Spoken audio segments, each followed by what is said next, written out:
A loom that travels. Nomadic groups have carried their homes, livelihoods, and crafts from place to place and many times in countries, and looms are no exception.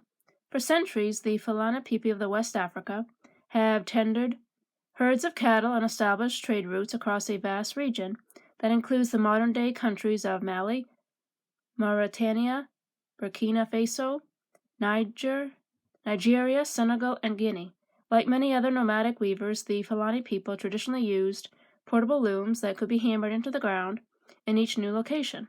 Following the footsteps of their ancestors, contemporary Fulani people will still use this type of loom to weave warm casa blankets and wide arquilla kareka, tent hangings used as room dividers and marriage gifts.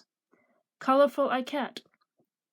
In many Central Asian countries, especially Uzbekistan, a dyeing technique known as ikat reached new heights of artistry in the early 19th century.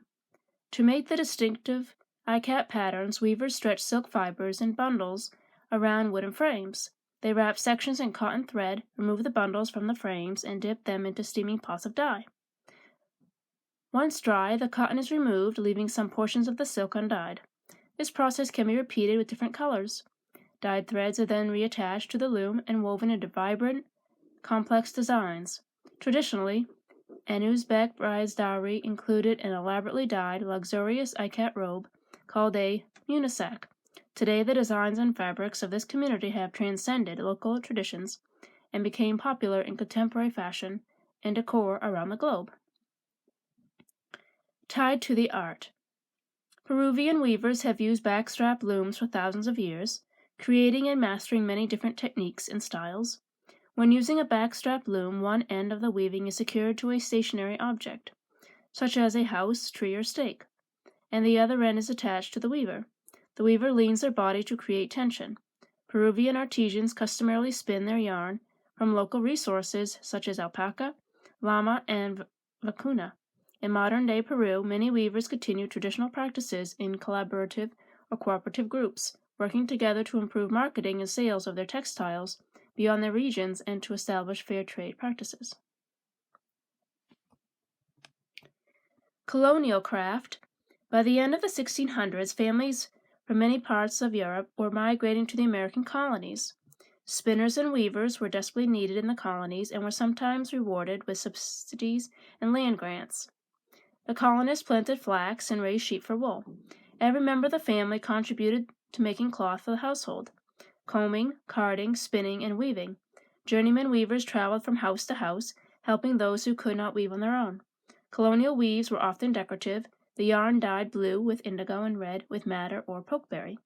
Today, weavers continue to make fabrics in the colonial style at home in workshops and for interactive museums and reenactments. It is important to note that colonization of the Americas displaced ingenious people, often violently. Along with life in land, centuries of skills and traditions for growing, harvesting, processing, and weaving fibers into textiles were tragically lost. Pattern with purpose. Coast Salish people from an area near the Pacific known as the Northwest Coast have a strong tradition of weaving that connects art to community and spirituality. Most use a vertical loom supported by tall upright poles.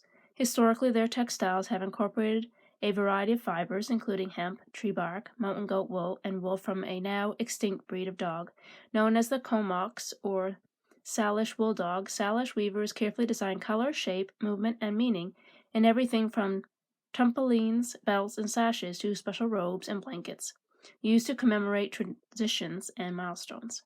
Salish weavers' connections to culture and community ensure that every textile, past and present, even those intended for simple purposes, to tell stories, hold spiritual significance, or celebrate meaningful moments in life.